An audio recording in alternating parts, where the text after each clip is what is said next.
The warmth was the first thing Haile noticed. Expensive sheets, a solid arm draped across her waist, and sunlight streaming through windows that framed all of Seoul like a postcard. She was just starting to process where she was when the bedroom door opened without warning. A man in a suit, eyes professionally averted, stepped halfway in. "Boss," Gangnam confirmed. 7 a.m. briefing is ready. The word hung in the air like a grenade. "Boss." Haile's entire body went rigid. The man beside her, the one who'd made her laugh at a bar in Itaewon just hours ago, the one whose name she didn't even know, opened his eyes calmly and dismissed his employee with a look. Then he focused on her.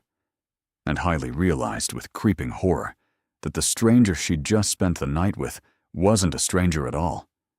At least, a nod to the investigation she'd spent 8 months building. I woke up warm. That was the first thing my brain registered. Warmth, and the kind of comfort that comes from expensive sheets and a mattress that actually supports your back. The second thing I registered was an arm. Heavy, relaxed, draped across my waist like it belonged there.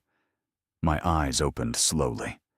Sunlight poured through windows so large they made my hotel room look like a closet.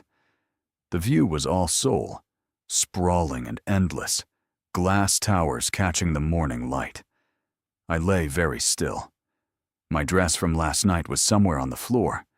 The man next to me was still asleep, his breathing even and slow. I could feel the warmth of his chest against my back. Okay, Haile, think. The bar.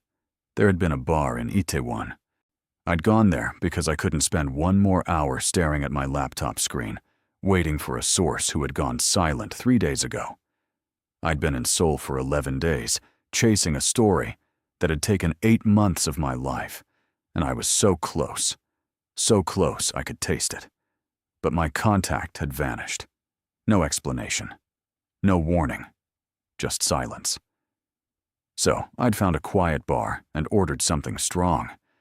And then he'd sat down 2 stools away. He hadn't tried to impress me. That was what I remembered most clearly. He'd just made a comment about the song playing overhead, something dry and unexpected that made me laugh before I could stop myself. We'd talked. Really talked. Not the usual first conversation nonsense. He'd asked why I followed financial corruption, why Africa specifically, what it costs to spend your life chasing money trails most people couldn't see. I'd answered honestly, too honestly, and now I was here, in his bed, trying to figure out how to leave without making this weird. I started to ease toward the edge of the mattress, slowly, carefully. The bedroom door opened. A man in a dark suit stepped halfway inside. He didn't look at the bed. He kept his eyes forward, professional, like he'd done this 1,000 times. "Boss," he said, voice low and formal. "Gangnam confirmed. 7 a.m. briefing is ready." Everything inside me stopped. "Boss." The man next to me stirred. He didn't jolt awake.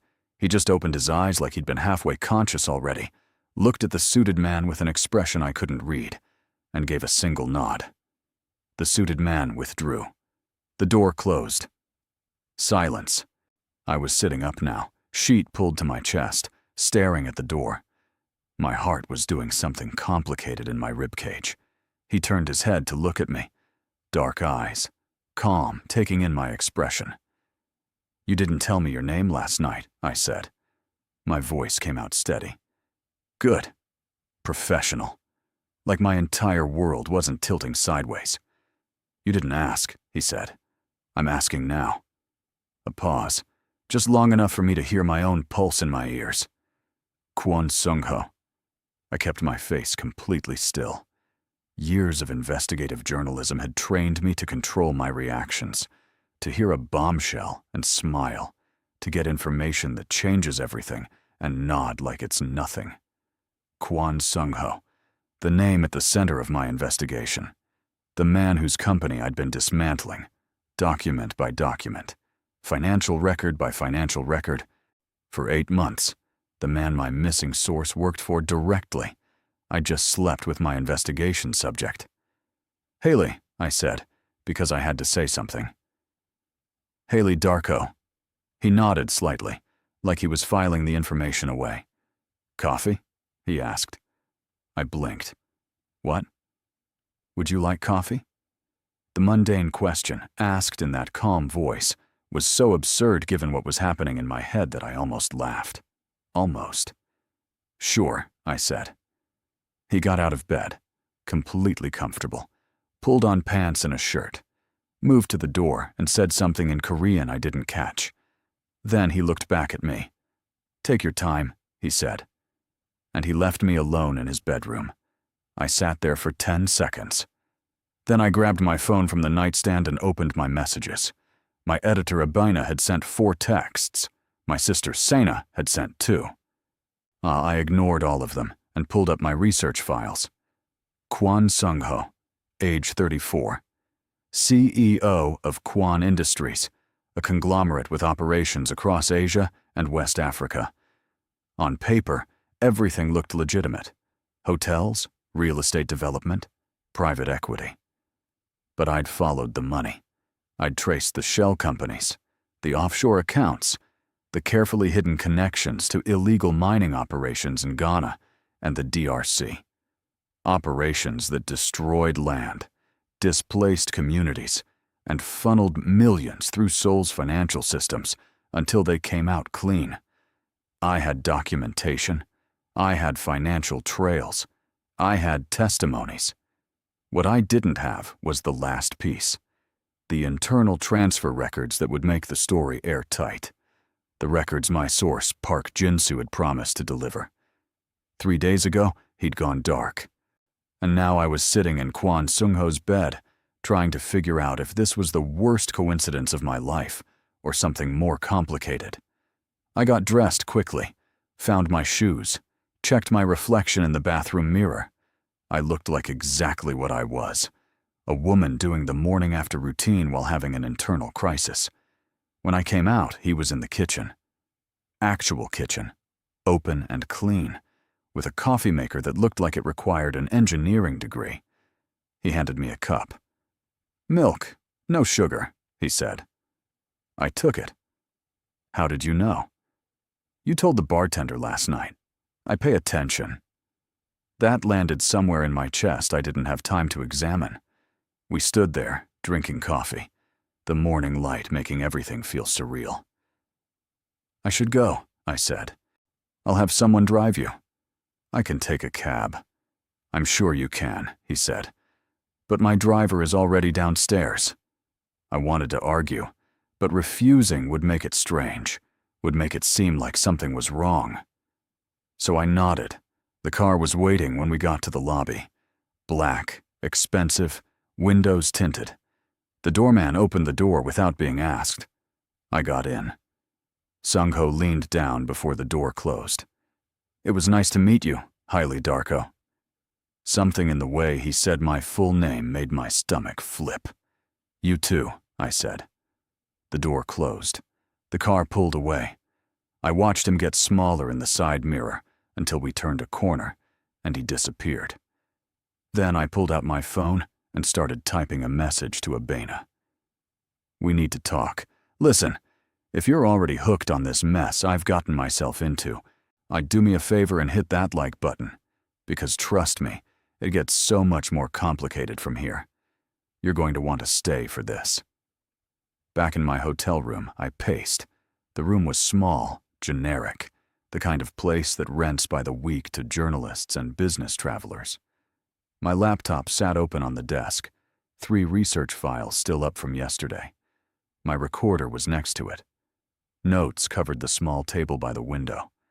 I'd built my career on being careful, on verifying sources, checking facts twice, keeping my personal life completely separate from my work. 4 million people listened to Paper Trails because I was thorough, because I didn't cut corners, because I followed the money until there was nowhere left for it to hide. And I just spent the night with the man I'd been investigating for 8 months. And I sat down at the laptop and opened my encrypted files. Everything I had on Kwon Industries, organized by date and source, Financial records showing money moving from West African mining operations through shell companies in 3 countries before landing in Seoul real estate. Testimonies from displaced communities in Ghana. Satellite images of illegal mining sites. Communication logs between Kwon Industries subsidiaries and the operation managers.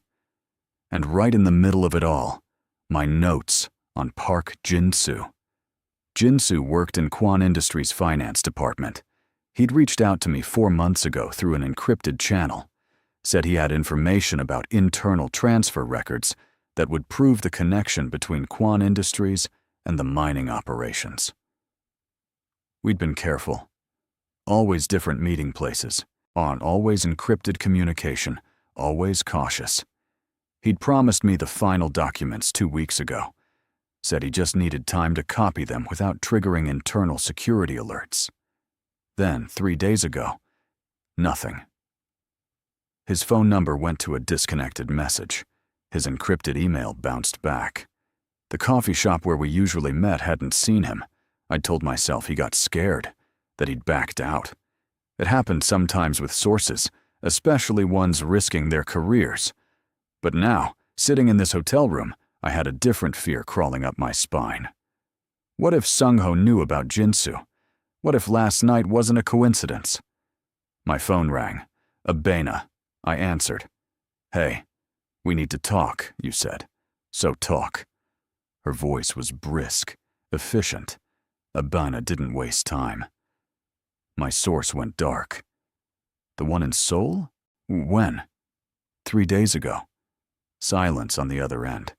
Then, do you think he's in danger? I don't know. Maybe he just panicked. Or maybe someone found out. Haile, if there's even a chance your source is in danger because of this story, we need to seriously consider whether— I'm not killing the story, I said. I didn't say kill it. I said consider the risks. You're alone in a foreign city, chasing powerful people who have a lot to lose. If they've already moved against your source. I don't know that they have. I don't know anything yet. Another pause. What aren't you telling me? Abena knew me too well. We'd worked together for 6 years. She'd edited my first podcast episode, believed in the show when it was just me and a microphone in my London flat. Nothing, I said. I'm just trying to figure out my next move. Your next move is to be careful. These aren't petty criminals, Haile. This is organized, international money laundering. These people have resources. I know. Do you? Because you sound distracted. I looked at my reflection in the dark laptop screen. I looked tired. I'm fine, I said. I'll check in tomorrow. Haile, I have to go. I'll call you tomorrow. I hung up before she could argue. My phone buzzed immediately. A text from an unknown number. Thank you for this morning. If you need anything during your stay in Seoul, let me know. No signature. But I knew who it was. I stared at the message for a long time. Then I deleted it and threw my phone on the bed. I needed to find out what happened to Jin-soo. That was the priority. Everything else, and everything about last night and this morning and the way Sungho had looked at me in his kitchen. That could wait. I opened my laptop and pulled up my secondary contact list. Jin-soo had a friend, another employee at Kwon Industries named Lee Min-ho. I'd met him once, briefly, when Jin-soo introduced us at a restaurant in Gangnam. Min-ho hadn't wanted to be involved directly, but he'd confirmed some of Jin-soo's information. I found his number and typed out a message in English. This is Haile. I haven't heard from Jin-soo in 3 days. Do you know if he's okay? I hit send and waited. 5 minutes. 10. 15. My phone buzzed. Don't contact me again. That was it. 4 words. Then, nothing. My stomach dropped. I tried calling. The number was disconnected. Okay, don't panic. I stood up and went to the window. My soul stretched out below me, millions of people going about their lives. Somewhere in this city, Jin-soo was either hiding or in trouble, and I had no way to find him. unless I asked the one person who would definitely know where his employees were. No, absolutely not. I couldn't go to Sungho. That would reveal everything. He'd know I was investigating him, know I'd been in contact with his staff, know the night at the bar had happened while I was actively building a case against his company. But what if Jinsu was in actual danger? What if my investigation had put him at risk and I just walked away? I grabbed my phone and pulled up Sungho's message, stared at it. If you need anything during your stay in Seoul, let me know. My thumb hovered over the reply button. The phone rang in my hand. Unknown number. Seoul area code. I answered. Hello? Haile Darko? A woman's voice, older, speaking careful English. Yes. Who is this? My name is Madam Yu. A mutual friend suggested I contact you. I have information about your investigation. Every nerve in my body went on alert. What mutual friend? Park Jinsu. He came to see me 4 days ago. Said if anything happened to him, I should reach out to you. Is he okay? Where is he? He's alive, but he's been transferred. Busan, effective immediately. They cleared out his apartment yesterday. I sat down hard on the bed. Transferred by who? Kwon Industries. It wasn't a request. Why? What did he do? He didn't say. But he was scared, Miss Darko. He said to tell you to be careful. Said the story is bigger than you know, and the people involved are watching. My mouth went dry. Are you saying I'm in danger? I'm saying you should pay attention to who's paying attention to you. The line went dead. I sat there holding the phone, my heart hammering. Jinsu had been moved. Not fired, not hurt, but relocated so quickly his apartment was already empty. Someone at Kwon Industries had flagged him, and 4 days ago was the same day I'd landed in Seoul. No, that couldn't be a coincidence, unless it was. Unless Jinsu had been flagged for completely different reasons, and I was connecting dots that weren't there. I needed more information. I needed to know if this was about me or about something else entirely.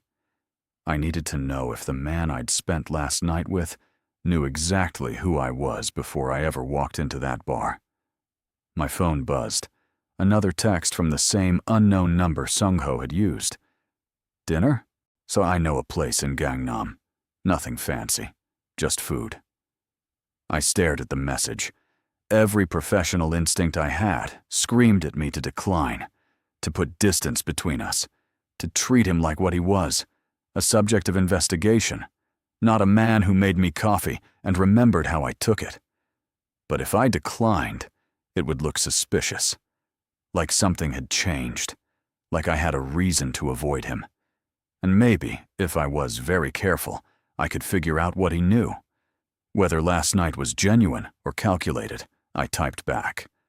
What time? The response came immediately. 7. I'll pick you up. I sent him my hotel address, and then sat staring at the wall, trying to figure out if I'd just made a smart move or a catastrophic mistake. Probably both. I spent the rest of the afternoon preparing. Not the way you prepare for a date.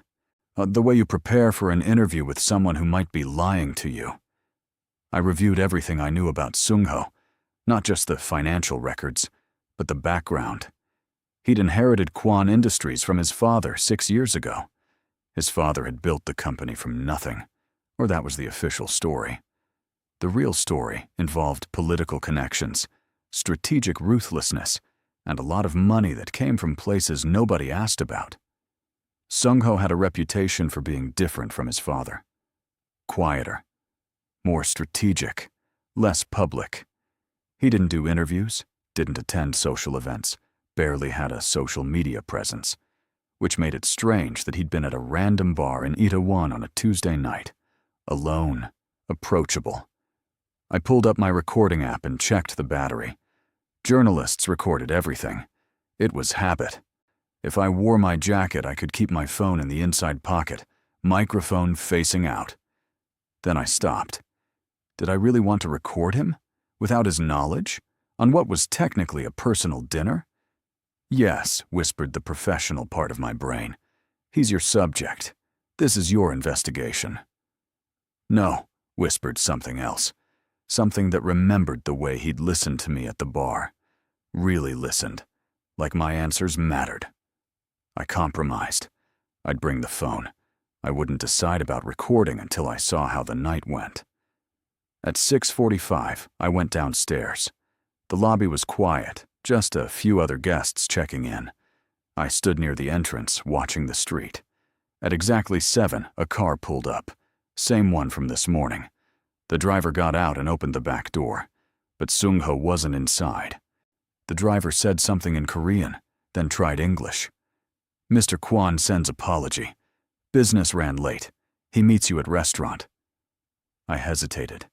Everything felt wrong. Too convenient. Too careful. "Where's the restaurant?" I asked. The driver showed me an address on his phone. A place in Gangnam, public, well-reviewed online. "Okay," I said. I got in the car. We drove through Seoul as the sun set, the city lighting up in layers. The driver didn't try to make conversation. I watched the streets, memorizing the route, keeping my phone's location services on. The restaurant was small, tucked between two larger buildings. Warm light spilled from the windows. Through the glass, I could see Sungho already seated at a corner table. The driver opened my door. I got out. Inside, the owner greeted me like she'd been expecting me. I led me straight to Sungho's table. He stood when I approached. "I'm sorry I couldn't pick you up. Something came up at the office." "It's fine," I said. We sat. The owner brought tea without being asked, said something in Korean that made Sungho smile slightly, then left us alone. "She says you're the first woman I've brought here in 2 years," he said. "She's already planning the wedding." I choked on my tea. He handed me a napkin, expression unreadable. "I'm kidding," he said. She just said, "Welcome. You're terrible at jokes." "I know. My staff tell me this regularly." That surprised a laugh out of me. Actual, genuine laughter. We ordered food. He asked questions, normal ones. How long was I staying in Seoul? Was this my first time? What did I think of the city? I answered carefully. Kept things surface level. Told him I was here for work, research for a podcast episode. Nothing specific. "What kind of podcast?" he asked. Here it was. The moment. "Financial journalism," I said. "I follow money. See where it comes from, where it goes, who benefits." Sounds complicated. It can be. But money always leaves a trail. You just have to know how to read it. He was watching me closely now. Not suspicious, just attentive. "And you're good at reading trails," he said. It wasn't a question. I try to be. The food came. We ate in comfortable silence for a while. The restaurant filled up around us, other diners laughing and talking, normal people having normal evenings. "Can I ask you something?" Sungho said. My pulse jumped. "Sure." "Last night at the bar. Why were you there?" Not the question I'd expected. "I needed to get out of my hotel room," I said honestly. I'd been staring at my laptop for too long. Sometimes you just need to be around people, even if you don't talk to them. He nodded slowly. "I know that feeling." "Is that why you were there?" "Yes."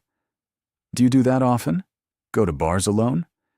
"No, that was the first time in months." Something about the way he said it made me believe him. We finished eating. He paid before I could offer to split it. We walked outside into the cool night air.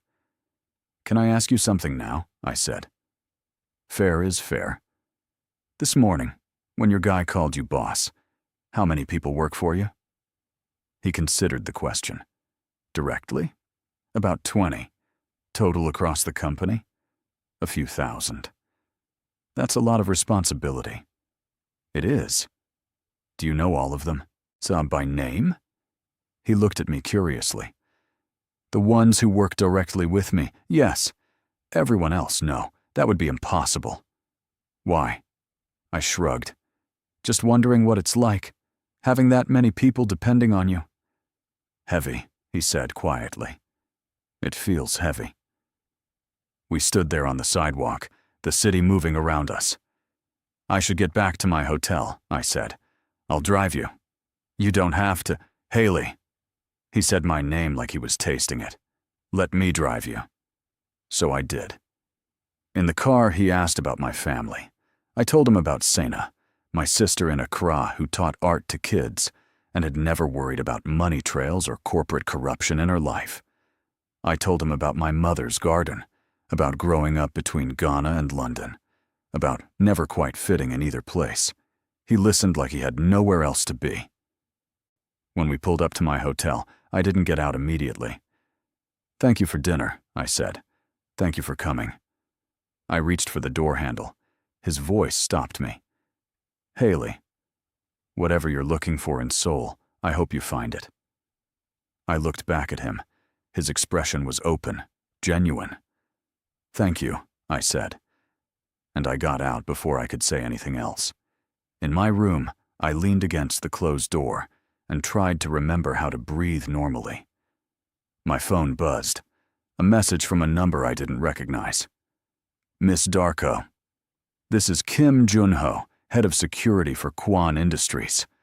Mr. Kwon has asked me to ensure your safety during your stay in Seoul. You may notice additional security presence. Please don't be alarmed. It's purely precautionary. I read it 3 times. Security presence. Precautionary. He was having me watched, or protected. I couldn't tell which. I didn't sleep that night. Instead, I sat at my laptop researching Kim Junho, head of security for Kwon Industries, former military, specialized in corporate intelligence.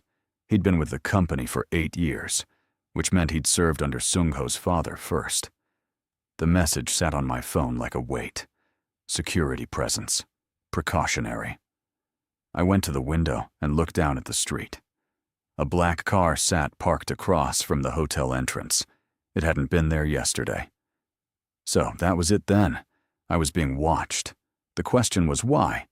Because Sungho was interested in me personally, or because someone suspected I was more than just a tourist with a podcast. My phone buzzed. Abena, calling at what had to be 3 in the morning London time. Why are you awake? I answered. Why aren't you answering my messages? I sent 6 texts. I pulled the phone away from my ear and checked. Sure enough, 6 messages, escalating in concern. Sorry. Long day. Haile, I need you to be straight with me. Is something wrong? You sound off. I wanted to tell her everything. About Sungho, about the security detail, about how tangled this whole situation had become. But Abena would tell me to come home, to work the story from London, to stay away from the subject. And she'd be right. I'm fine, I said. Just frustrated about the source going dark. I'm trying to find alternative angles. What kind of alternative angles? There's a woman here, Madam Yu. She knew the family, has historical context. I'm meeting her tomorrow. That part was true. Madam Yu had sent a follow-up message with an address in Bukchon, and said she had more to tell me about the Kwon family history. Historical context is good, Abena said. But Haile, I need an updated timeline. The label is asking. 4 million listeners are waiting for the next episode, and we've been teasing this investigation for 2 months. I know. So give me something. 2 weeks? 3? The story was publishable now.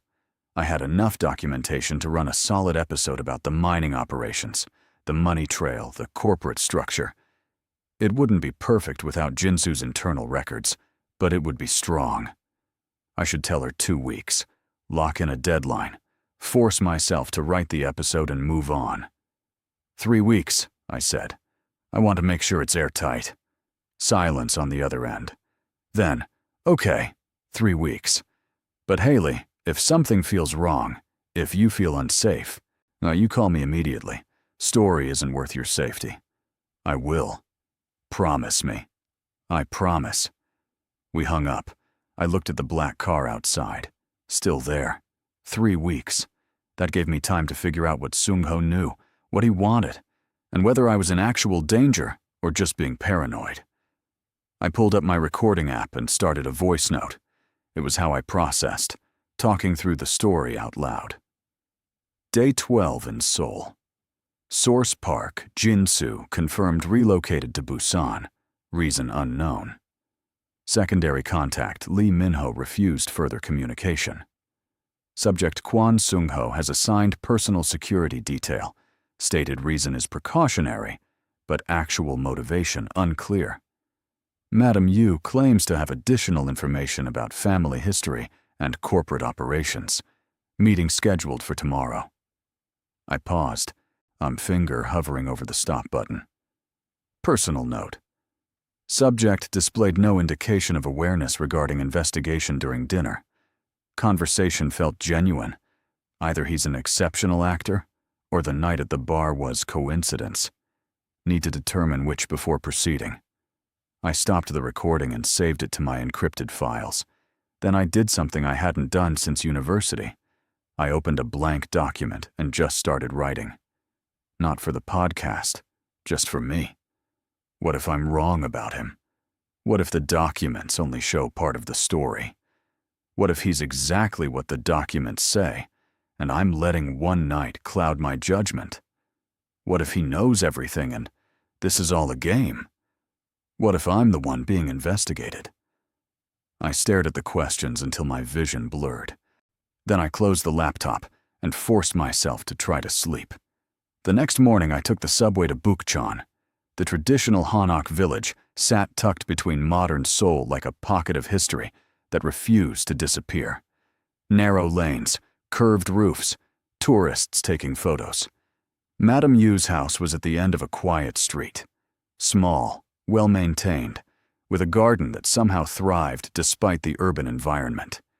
She answered the door before I knocked.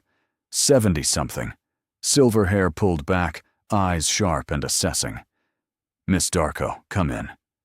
Her English was excellent, barely accented. The house interior was traditional but comfortable. She gestured to a low table where tea was already prepared. You move quickly, she said as we sat. Jinsu said you were thorough. You spoke to him after he was transferred? Briefly. He called from Busan. Said he couldn't talk long, but wanted to make sure I contacted you. Did he say why he was transferred? Internal audit flagged irregular access to financial files. He was moving information he shouldn't have been able to see. My stomach sank. Because of me. Because I asked him for the records. No. Madam Yu poured tea with steady hands. The audit was automated, triggered 2 weeks before you arrived in Seoul. Your investigation didn't cause this. The timing was simply unfortunate. 2 weeks before I arrived, which meant Jinsu had been flagged before we'd ever planned to meet in person. Relief and guilt hit simultaneously. I hadn't caused his transfer, but he'd still taken the risk, still tried to get me the information even after being flagged. Is he in trouble? I asked. Transferred, not terminated. Kwon Sungho is not his father. He doesn't destroy people for small infractions. The way she said his name, with familiarity and something else I couldn't identify, made me lean forward. You know him? Personally. I knew his father first. I worked in his household for 15 years before I retired. I watched Sungho grow up. This was better than I'd hoped, a primary source with direct knowledge of the family. Tell me about the father, I said. Madam Yu's expression shifted. Something dark crossed her face. Kwon Taemin was brilliant and ruthless. He built an empire from nothing, but he built it on the backs of people who had less power. He believed the world was divided into those who take and those who get taken from. So he made sure he was always in the first category. And the mining operations? His proudest accomplishment. He called it economic opportunity. Everyone else called it extraction. Did Sungho know about where the money came from? He knew his father was hard. He didn't know the details until after Taemin died and Sungho inherited everything. The mining operations, the shell companies, the offshore accounts, all of it. I pulled out my notebook. What did he do when he found out? He was angry. I remember because he came to see me, maybe 6 months after his father's funeral. Sat in this room and asked me what I knew about the West African operations. I told him the truth, which was that his father had made a fortune destroying land that wasn't his and displacing people who couldn't fight back. That the money he was using to build hotels and buy real estate was soaked in suffering. The bluntness of it hung in the air. What did Sungho say? I asked quietly. Nothing. He sat there for a long time. Then he asked me if I thought a man could inherit evil, or if he had to choose it himself. My pen stopped moving. What did you tell him? I said evil is always a choice, but so is good, and the fact that he was asking meant he hadn't chosen yet. We sat in silence. Outside, tourists laughed as they posed for photos. Has he chosen? I asked. Madame Yu looked at me carefully. What do you think, Miss Darko? I think the operations are still running. Money is still moving. People are still being hurt. That's true. So he's chosen to continue what his father started. Has he? Or is he trying to untangle a web his father spent 30 years weaving? She refilled my tea. 3 years ago, Kwon Industries stopped expanding the mining operations. 2 years ago, they started quietly restructuring the corporate holdings, separating legitimate business from illegitimate. It's slow work, complicated. If he moves too fast, he tips off investors, triggers investigations, causes panic. I processed this. You're saying he's trying to get out. I'm saying the man is not his father. What you do with that information is your choice. We talked for another hour. She gave me context the documents couldn't. Stories about Sungho's childhood, about the pressure of inheriting an empire built on blood money, about the board members and investors who expected him to be exactly like his father. When I finally left, my head was spinning. The story I'd built over 8 months was true. But it wasn't complete. There were layers I hadn't seen, complications I hadn't accounted for. I walked back through Bukchon, barely seeing the traditional houses, my mind racing. My phone buzzed. A text from Sungho. Are you free tonight? I stopped walking. Tourists flowed around me like water around a stone. I should say no. I should put distance between us while I figured out what to do with Madame Yu's information. I typed back. Yes. His response came immediately. My place. I'll cook. That surprised me enough that I actually laughed out loud. A passing couple gave me a strange look. You cook? Occasionally. When I want to impress someone. My heart did something stupid in my chest. What time? 8. I'll be there. I put my phone away and tried to remember how to be professional. Okay, I need you to do something for me right now. If you're invested in this disaster I'm living through, drop a comment and tell me what you think Sungho's playing at. Is he genuine, or is this man 10 steps ahead of me? Because I genuinely cannot tell anymore, and I need outside perspective. Back at the hotel, I changed clothes 3 times. This was ridiculous. It wasn't a date. It was reconnaissance. I was going to his apartment to gather information, to observe his environment, to see if I could figure out what he knew. The fact that he was cooking for me was irrelevant. I settled on simple. Jeans, a nice shirt, jacket with the inside pocket where my phone fit perfectly. Then I stood there holding my phone, the recording app open. This was the line. Recording him without consent, crossed from journalism into something else. Something I'd never done before. But he'd assigned security to watch me. He'd had his head of intelligence send me that message. He knew more than he was saying. I deserved to protect myself. I turned on the recording app, set it to voice activation, and slipped the phone into my inside pocket. The car picked me up at 7:30. Same driver, same route to the building I'd left yesterday morning. The penthouse elevator still opened directly into his apartment. Sungho was in the kitchen, actually cooking. He'd changed from business clothes into jeans and a plain shirt. Looked younger, like this. More relaxed. "You're early," he said, smiling slightly. "Traffic was better than expected." "Good. And you can help." He handed me a knife and pointed at vegetables that needed chopping. We worked side by side in comfortable silence. The kitchen smelled amazing. Garlic and something savory I couldn't identify. "Madam Yu says hello," I said casually. His hand stopped moving. He looked at me, surprise clear on his face. "You met Madam Yu?" "This morning. She's an interesting woman." "How did you find her?" "A friend of a friend. I'm doing research on Korean family businesses for the podcast. She had good context. Not entirely a lie, just not the whole truth." He went back to cooking, but I could feel his attention sharpening. "What did she tell you?" he asked. "Stories about old Seoul, how business was done 30 years ago, the difference between old money and new money." "Did she talk about my father?" The question was careful. Too careful. "A little. She said she worked for your family. For 15 years, she practically raised me." He plated the food, carried it to the dining table. "What else did she say?" I sat down across from him. "That you're different from him." Something shifted in his expression. Different how? She didn't elaborate. Just said you weren't the same kind of man.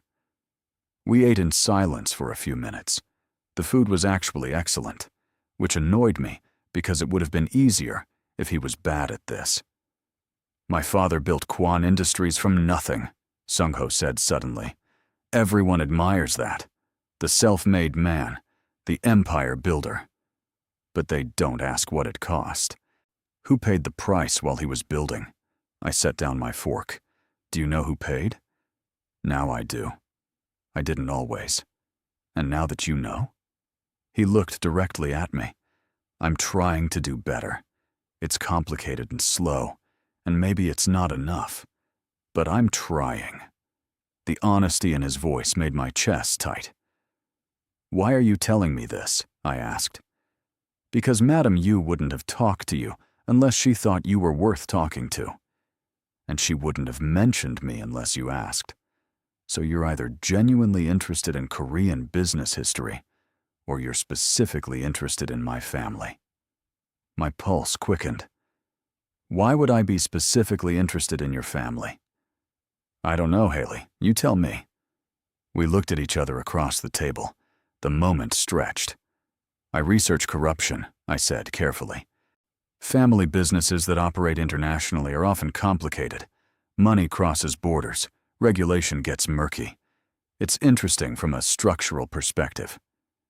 "Structural perspective," he repeated. "Yes." "And that's all this is? Professional curiosity? What else would it be?" He stood, picked up the plates, carried them to the kitchen. I followed. "I had someone run a background check on you," he said, not looking at me. Everything inside me went cold. "You what?" "Standard procedure.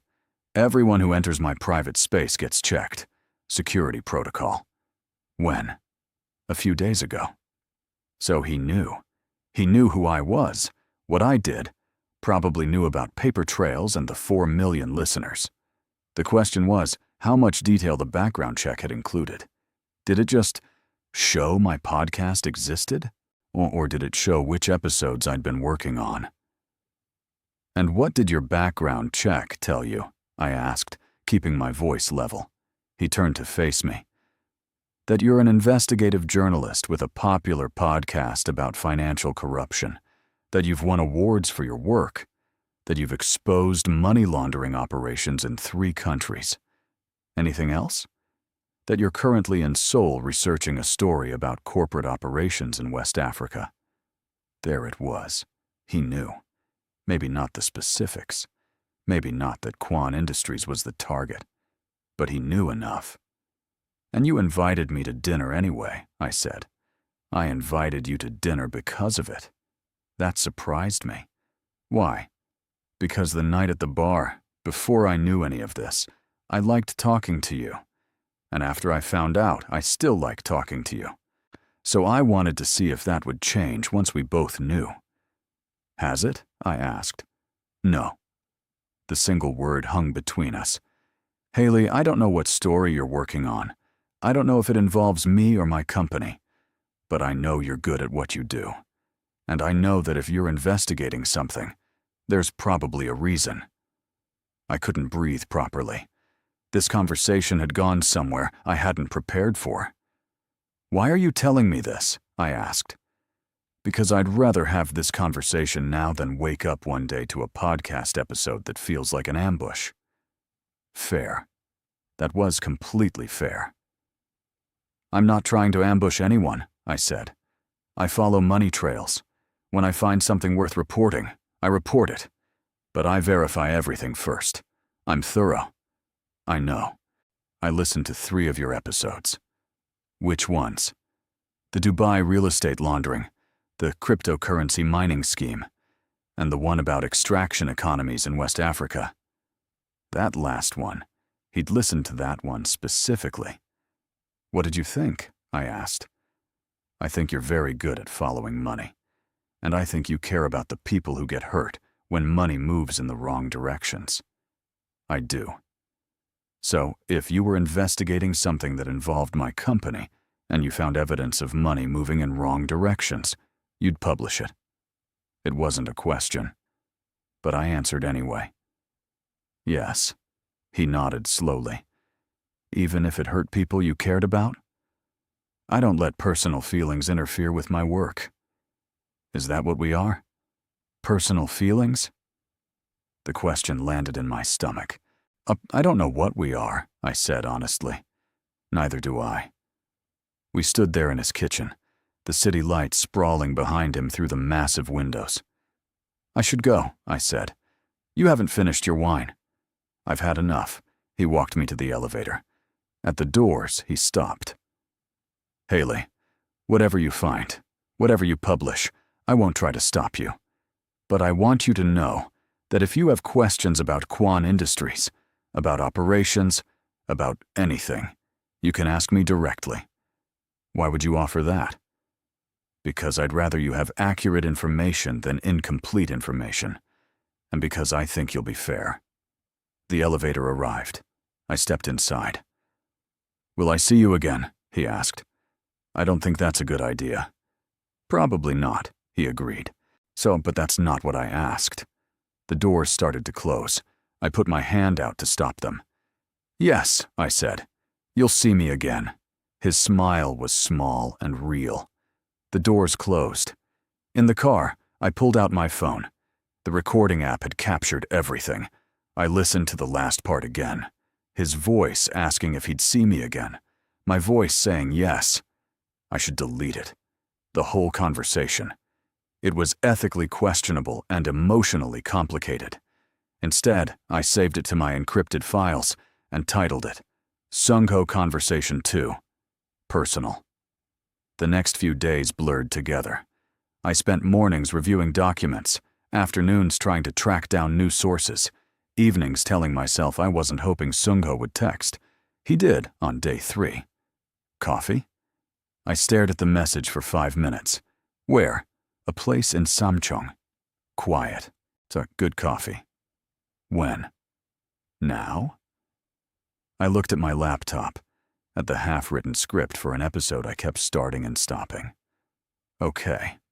The coffee shop was small, tucked down a side street. He was already there when I arrived, sitting at a corner table with 2 cups in front of him. I ordered for you, he said. Milk, no sugar. I sat down. You're going to give me a complex about the coffee thing. Good memory is a complex now? When it comes to coffee orders from random bars, yes. He smiled. Actually smiled, not the careful half version. We talked about small things. The weather, the neighborhood, a book he was reading. It felt aggressively normal, and I didn't trust it. Can I ask you something? I said. Always? Why did you really want to meet today? He looked into his coffee cup. I had a meeting this morning about the company's West African operations. Someone suggested expanding into new regions. Everyone thought it was a good idea. My attention sharpened. What did you say? I said no. Said we're restructuring away from resource extraction, focusing on sustainable operations. How did that go over? Not well. The board thinks I'm leaving money on the table. Investors are questioning my strategy. Are they right? Are you leaving money on the table?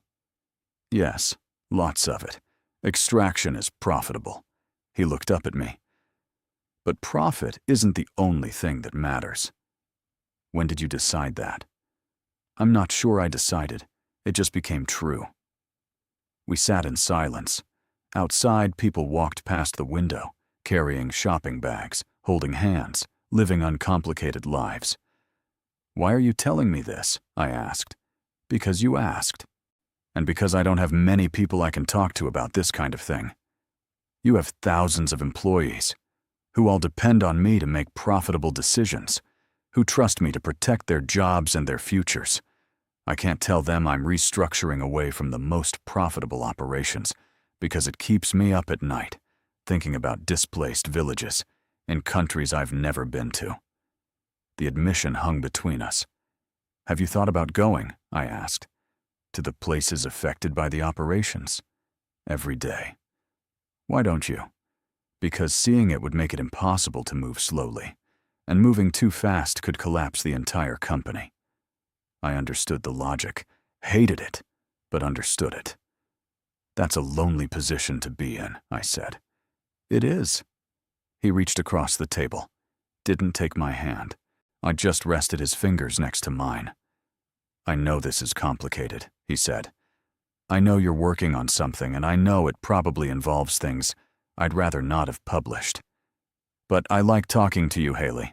I like that you ask hard questions. I like that you actually listen to the answers. My heart was doing that stupid thing again. I like talking to you too, I said. Which is a problem. Why? Because I'm very good at my job, and my job requires objectivity. And you're not objective about me. It wasn't a question. No, I admitted. I'm not. His fingers moved closer to mine, not quite touching. What if we kept this separate? He said. What if who we are in rooms like this has nothing to do with your work or my company? That's not how journalism works. I know. But is it how people work? I wanted to say no. Wanted to explain the ethics, the professional boundaries, the reason journalists don't get personally involved with subjects. Instead, I turned my hand over, let my palm rest against his. I don't know, I said. We sat like that, hands touching on a coffee shop table in Seoul, while I felt every professional principle I'd ever held start to crack. My phone buzzed. A message from Abena. Timeline update? I pulled my hand back. I have to go, I said. Okay. Sungho, this can't keep happening. I know. I'm serious. Whatever this is, it's going to compromise my work. I know that too. I stood. He stood with me. So we should stop, I said. Probably. I mean it. So do I. We looked at each other. I'll see you soon, he said. It should have been a question. It wasn't. Yeah, I said. You will. I left the coffee shop and walked 3 blocks before I had to stop and lean against a building. This was out of control. I was out of control. I pulled up Abena's message and called her. Hey, she answered. Timeline? 2.5 weeks, I said. I'm close. Close to what specifically? Understanding the full picture. It's more complicated than I thought. Complicated how? I watched people pass on the street. Normal people with normal problems. I think the subject is trying to change, I said, to be better than what he inherited. But the structure is bigger than him, and change is slow. Silence. Then, Haile, are you talking about the investigation or something else? The investigation. Because you sound emotionally involved. I'm not. You're a terrible liar. I closed my eyes. Abena, what do you do when the story is true but incomplete? When publishing the part you know would be accurate but not fair? You keep digging until you have the complete story, but you don't let the subject convince you that the complicated parts make the harmful parts okay. I'm not doing that. Aren't you? I didn't have an answer. 2.5 weeks, Abena said. Then I need a complete draft. If it's not ready, we publish what we have or we kill it. No more extensions. Okay. And Haile, be careful. I don't just mean physically, I mean emotionally. You're a good journalist because you care. But caring about the story and caring about the people in it are different things. We hung up. I stood there on a Seoul street corner, trying to figure out which kind of caring was going to destroy me first. The next week was a special kind of torture.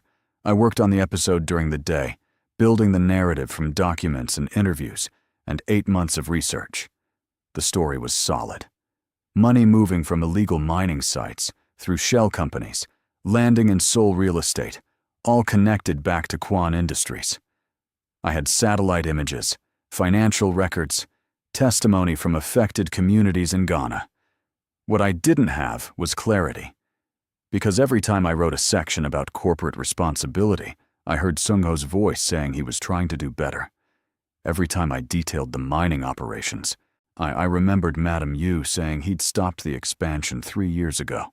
Every time I prepared to call someone a villain, I thought about a man sitting in a coffee shop admitting that profit wasn't the only thing that mattered.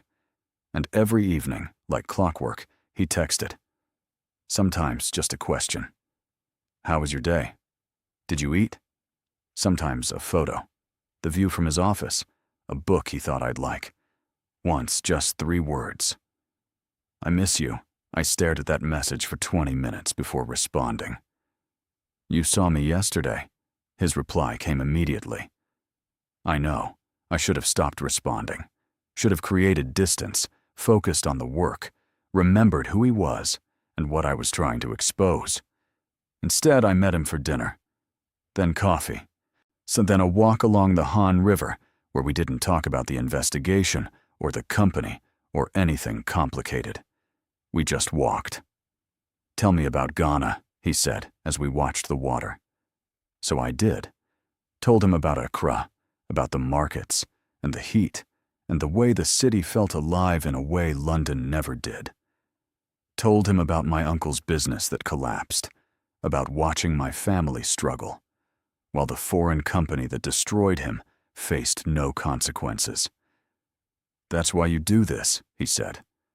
The podcast. Yes. Because someone should face consequences. Because people should know the truth. What they do with it is up to them. He was quiet for a long time. Then, what if the truth is more complicated than good guys and bad guys? It usually is. But that doesn't mean there's no such thing as right and wrong. No, it doesn't. We stopped walking, stood there on the river path while joggers passed and couples took photos and the city glowed behind us. Haile, when you publish your story, whatever it is, I want you to know something. My stomach dropped. What? I won't fight it. Won't try to bury it or discredit you or make your life difficult. If it's true, it's true. Why are you telling me this? Because I think you're afraid I will, and I don't want you carrying that fear. He was right. I had been afraid of legal threats, of intimidation, of the kind of pressure powerful people could apply when they wanted a story dead. Thank you, I said quietly. We walked back in silence.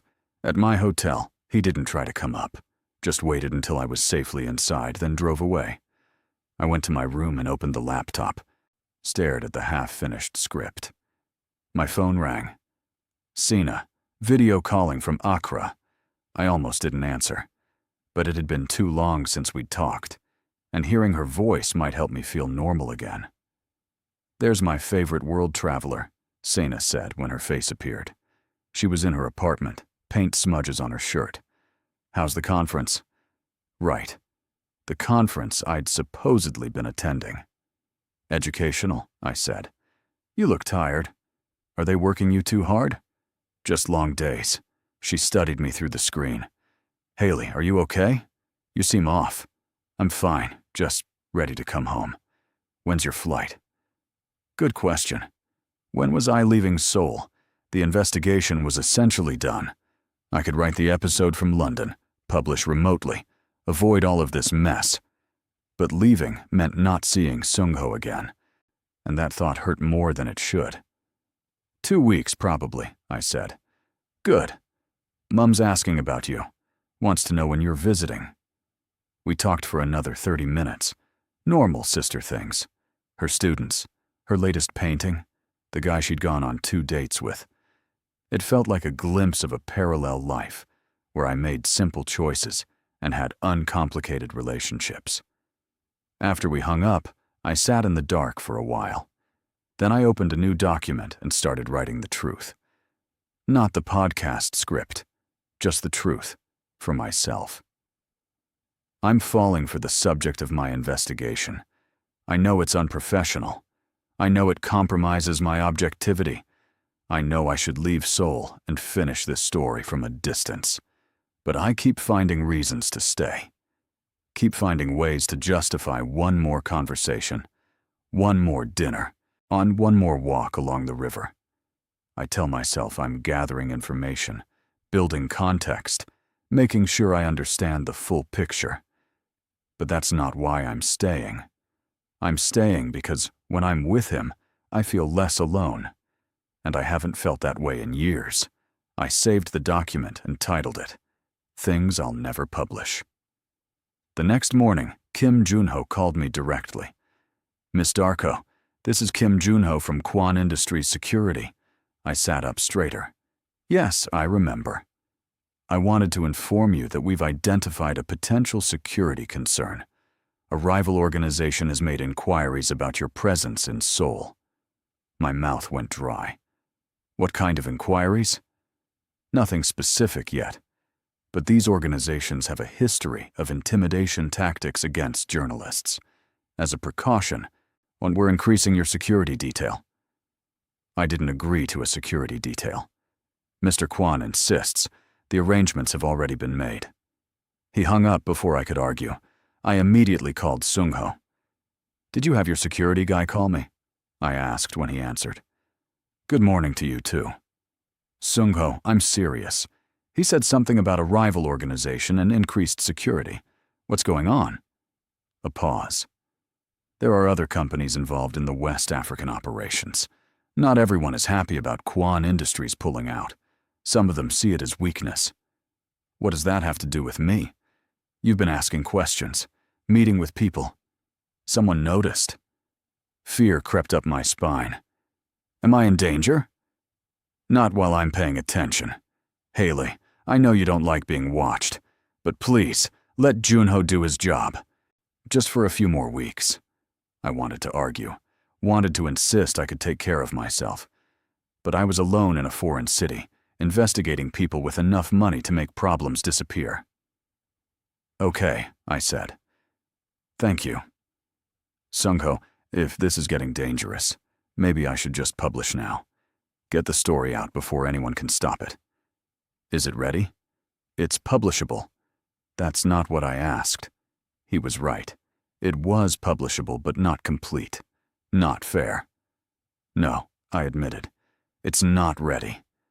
Then don't rush it. Do it right. I'll make sure you're safe while you work. We hung up. I looked out the window. Sure enough, there were now 2 cars parked across the street. I was running out of time. The security situation was escalating. Abena wanted a timeline. The podcast label was pushing for content. And I was spending my evenings falling for the man I was supposed to be exposing. Something had to break. It broke 3 days later. I was in a bookstore in Gangnam, browsing the English section, when my phone exploded with notifications.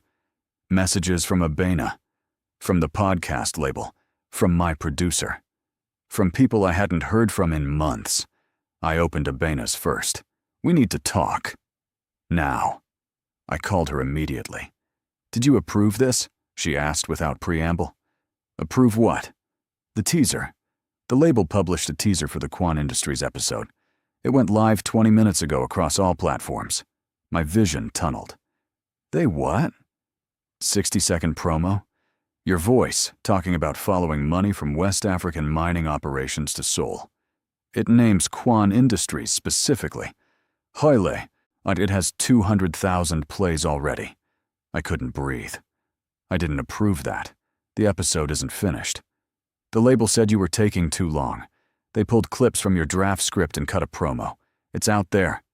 4 million listeners now know what you're working on. I stumbled out of the bookstore onto the street. People stared. Abena, I need you to take it down. I can't.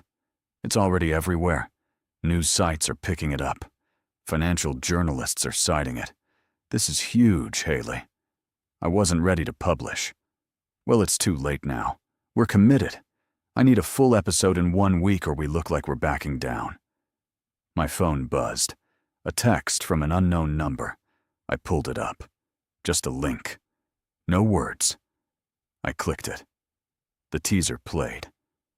My voice, I'd recorded weeks ago when I was still angry and certain and hadn't met the man I was investigating.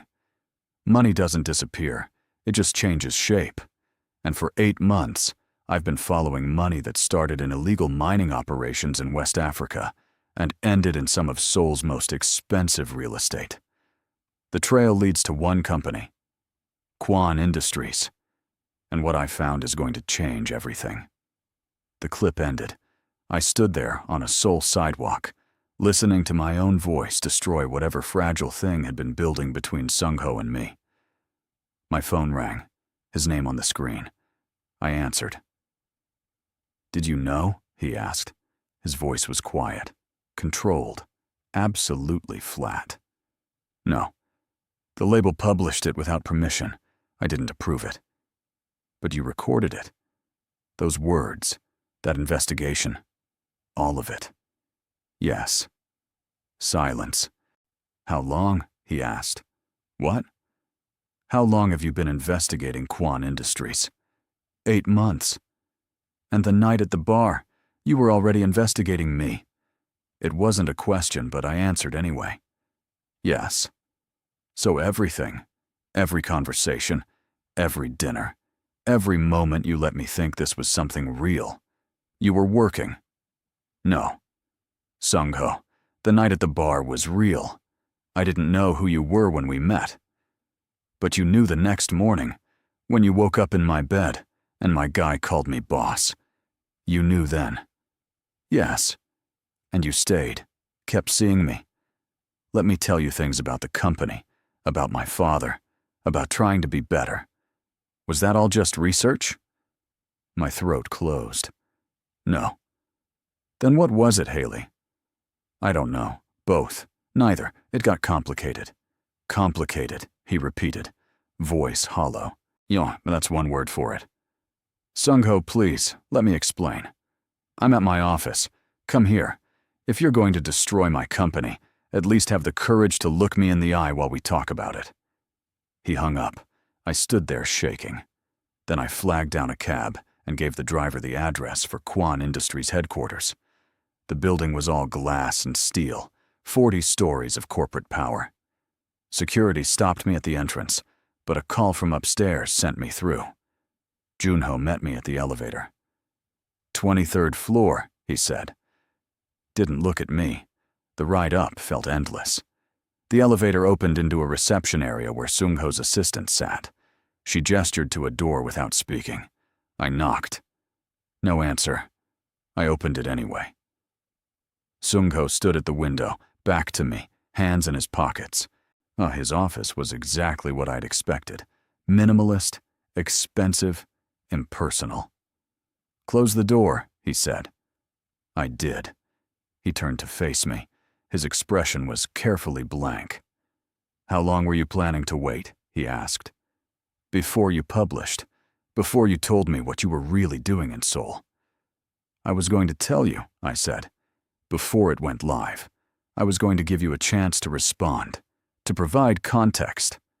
Context, he said. Like the context I've been giving you for 2 weeks, while you were recording conversations and gathering evidence. I never recorded you without telling you, didn't you? He pulled out his phone, played something. My voice came through the speaker. I don't know what we are, his voice responding. Neither do I. The conversation from his penthouse. The night I'd worn my phone in my jacket pocket. He stopped the playback. Voice-activated recording. Your phone picked it up. Sloppy, Haile. I expected better from someone with 4 million listeners. Shame burned through me. I'm sorry. That was wrong. Which part? Recording me without consent? Sleeping with me while investigating my company? Or making me believe that what we had was separate from your work? All of it. None of it.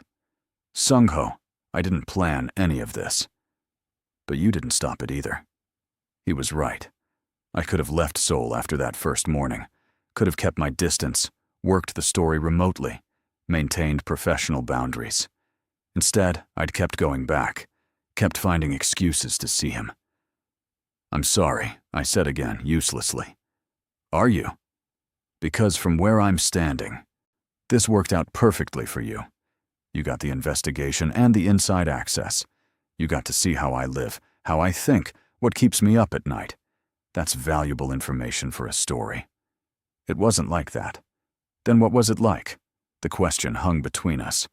I liked you, I said quietly. I liked talking to you. I liked that you asked real questions and listened to the answers. I liked that you were trying to be better than what you inherited. And yes, I was still investigating your company. Both things were true. You can't have both, Haile. You can't build a relationship with someone while building a case against them. I know. You're right. I should have chosen. Which would you have chosen? I opened my mouth, closed it, didn't have an answer. He nodded like I'd confirmed something. Well, that's what I thought. Listen, I know this is painful to watch. Believe me, living through it was worse. But if you've made it this far, I need you to stick with me. Because what happens next changes everything. Drop a like if you're still here. I need to know someone's witnessing this mess. For what it's worth, I said, the story I'm writing isn't a hit piece. I'm not trying to destroy you. Just the company. Just the truth. About where the money comes from, where it goes, who gets hurt in the process. And the part about me trying to change things, about restructuring away from the mining operations. Does that make it into your truth? Yes. All of it. The harm and the attempts to fix it. Both. He laughed, sharp and bitter. How generous! Or you'll ruin my company's reputation but mention that I felt bad about it. That's not fair. None of this is fair, Haile. Fair would have been you telling me who you were that first morning. Fair would have been keeping your investigation separate from whatever this was between us. Fair would have been giving me a choice about whether I wanted to be close to someone planning to expose my company's darkest secrets. He was absolutely right, and I had no defense. You're right, I said. I should have told you. I should have been honest from the start. Why weren't you? Because I thought you might be involved. Thought maybe you'd targeted me somehow. That the night at the bar wasn't coincidence. His eyes widened. You thought I orchestrated meeting you. I didn't know. You were at exactly the right place at exactly the right time. And then my source disappeared right after I met you. Your source? He moved to his desk, pulled up something on his computer. Park Jin-soo, transferred to Busan 2 weeks ago for accessing files above his clearance level. The audit that flagged him was automated, triggered a month before you even arrived in Seoul. He turned the screen toward me. I saw the dates, the audit report, the transfer order. He wasn't disappeared because of you, Sungho said. He was caught in a routine compliance check. The timing was coincidence. Relief and guilt hit simultaneously. I hadn't caused Jin-soo's transfer, but I'd suspected Sungho of something he hadn't done. I didn't know, I said. Because you didn't ask. You just assumed. Assumed I was the villain in your story. Assumed I'd hurt people to protect myself. Assumed everything I said and did had some ulterior motive. Can you blame me, given what your company does? My father's company. What my father built, not what I'm trying to build. But you're still running it, still profiting from those operations, while actively dismantling them. Do you know what it takes to untangle 30 years of illegal operations without destroying thousands of jobs and crashing the company's stock? It takes time, Haile. Careful, strategic time. I can't just flip a switch and make it clean. How much time? How long are you willing to let people suffer while you carefully protect your profits? That's not fair, isn't it? You said yourself the mining operations are profitable. Every day you wait is a day you're choosing money over people. His jaw tightened. I ended the expansion 3 years ago. I've divested from 4 sites. I've implemented new environmental standards. I've been restructuring the corporate holdings to separate legitimate business from illegitimate. What have you done besides criticize from a distance? The words landed like a slap. I tell the truth, I said. I give voice to people who don't have power. I make sure the money trail is visible so people can make informed decisions.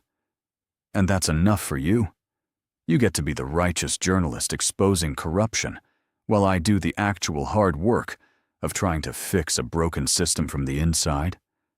You're not fixing it fast enough. And your podcast will fix it faster? By destroying the company and putting thousands of people out of work. We stared at each other across his office, both breathing hard. I should go, I said. Yes, you should. I turned toward the door. Haile, I stopped. When you publish your story, make sure you include everything. The mining operations, the money trail, the harm cost. But also include the divestments, the restructuring, the fact that change is happening. Don't flatten 30 years of complicated history into a simple villain narrative just because it makes better content. I won't. I told you, I'm thorough. Good. Because 4 million people are going to hear whatever you say. Make sure it's the whole truth, not just the parts that confirm what you already believe. I left without responding, made it to the elevator before the tears started. My Junyo was waiting at the lobby. He handed me a tissue without comment. Mr. Kwon wanted me to ensure you got back to your hotel safely, he said. I can take care of myself. I'm sure you can. But I have my orders. The car ride back was silent. I stared out the window, watching Seoul pass by, trying to figure out how everything had gone so wrong. At the hotel, I went straight to my laptop and opened the episode draft. Then I deleted everything and started over. If I was going to do this, I was going to do it right. The whole truth, every complicated piece of it. I worked for 18 hours straight, wrote and rewrote, checked facts, verified sources, made sure every claim was airtight. The episode I created wasn't kind. It detailed the mining operations, the environmental damage, the displaced communities, on the money trail from West Africa to Seoul. It named Kwon Industries clearly, but it also included the restructuring timeline, the stopped expansion, the divestments, the complicated reality of trying to unwind a system built over decades. It didn't paint Sungho as a hero, but it didn't paint him as a simple villain either. At 3 a.m, I sent the script to Abena. This is it, the complete story. Publish next week. Her response came immediately despite the time difference. This is good work, Haile. Are you okay? No, I typed. But the story is solid. That's what matters. I closed the laptop and lay down without getting undressed. My phone buzzed. A message from an unknown number. Miss Darko, this is Park Jin-soo. I heard about the teaser. I wanted you to know I still have the transfer records. If you need them for the story, I can get them to you. What happened to me wasn't your fault. Don't let anyone tell you it was. Attached were files, internal Kwon Industries transfer records showing exactly how money moved from the mining operations through the corporate structure. The final piece, the thing I'd been missing for months. I downloaded the files and added them to my evidence folder. Then I sent Jinsu a message. "Thank you. This helps. I'm sorry about the transfer." His response was immediate. "Don't be. Busan is nice, quieter, and I sleep better knowing the story will get told." The episode went live 1 week later. I was in my London flat when it published, having left Seoul 3 days earlier without saying goodbye to anyone. The response was immediate and massive. News sites picked it up within hours.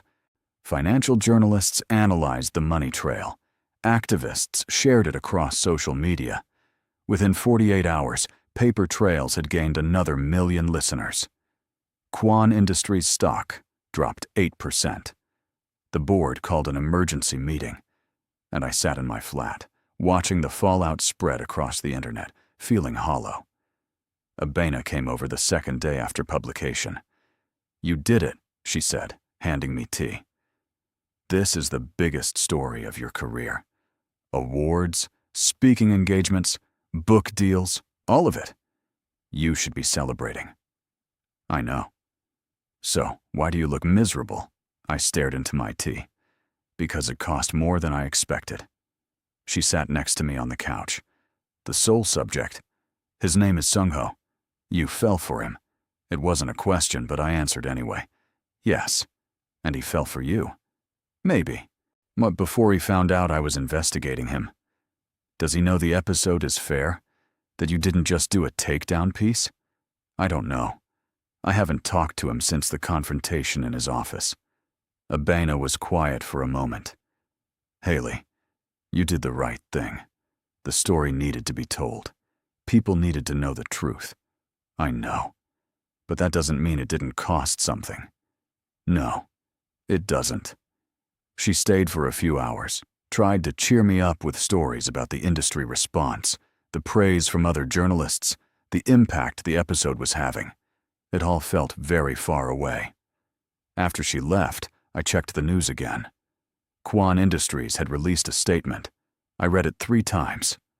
Kwon Industries acknowledges the issues raised in the recent investigative report. We take seriously our responsibility to operate ethically across all regions. The mining operations referenced have been under internal review for 3 years as part of a comprehensive restructuring plan. We are accelerating the timeline for complete divestment and will be implementing new oversight protocols immediately. We are committed to doing better. It was signed by Kwon Sungho, CEO. He hadn't fought it, hadn't tried to discredit me or bury the story. He'd used it exactly like he said he would, as leverage to force the changes he'd been trying to make. My phone rang. Unknown number, Seoul country code. I answered. "Miss Darko, this is Kim Junho." "Mr. Kim, is everything okay? Mr. Kwon wanted me to inform you that the West African mining operations have been closed effective immediately, and all employees are being relocated with full severance packages. He thought you'd want confirmation." My throat tightened. "Thank you for letting me know. He also wanted me to tell you that your reporting was thorough and fair. He appreciates that you included the full context." "Mr. Kim, is he okay?" A pause. "He's managing. The board is unhappy, but he's weathering it. He's stronger than he looks. I know he is. Miss Darko, if I may speak personally for a moment." "Of course." "I've worked for the Kwon family for 8 years. I watched Sungho inherit his father's empire and struggle with what to do with it. You're the first person who made him believe change was possible. The first person who made him want to be better, not just seem better. Whatever happened between you, that mattered. It's still mattering now." I couldn't speak. "That's all. Take care, Miss Darko." He hung up.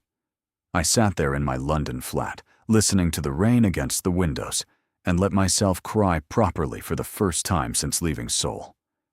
3 months later, my phone rang with a Seoul number. I was in my flat, editing a new episode about cryptocurrency fraud, when I saw his name on the screen. I stared at it for 3 rings, then answered, "Haile?" His voice, after months of silence, made my chest ache. "Hi. I'm in London next month, for work. Would you want to meet?" I should say no. Should keep the distance we'd built. Maintain the professional boundaries I'd already destroyed once. "Yes," I said. "Okay. I'll text you when I know the specific dates." "Okay." A pause. The kind that used to be comfortable and now felt full of everything we weren't saying. "Haile, I listened to the episode. All of it." "And? You kept your word. It was fair. Thorough. True. Thank you for that." "I told you I would be. I know. I needed you to know that I noticed." "How are things? With the company?" "Complicated. The divestment is happening faster than I planned. It's messy and expensive, and the board is furious. But it's happening. I'm glad." "Are you?" "Yes, I am." Another pause.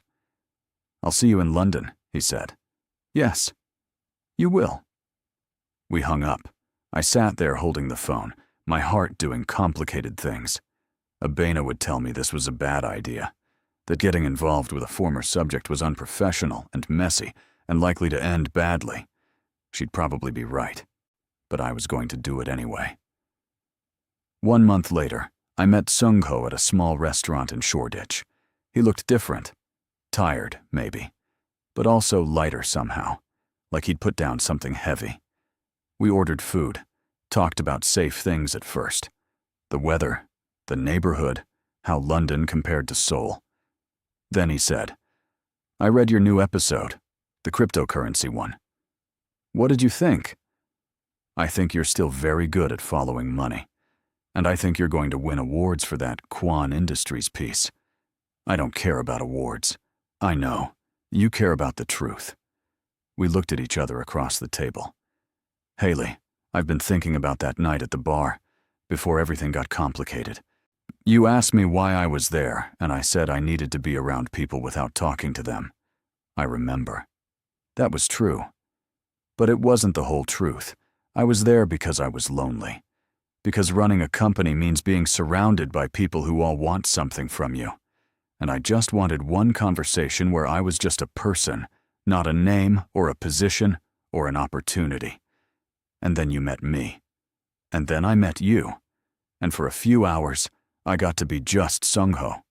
Not the CEO, not the heir, just a guy talking to an interesting woman in a bar.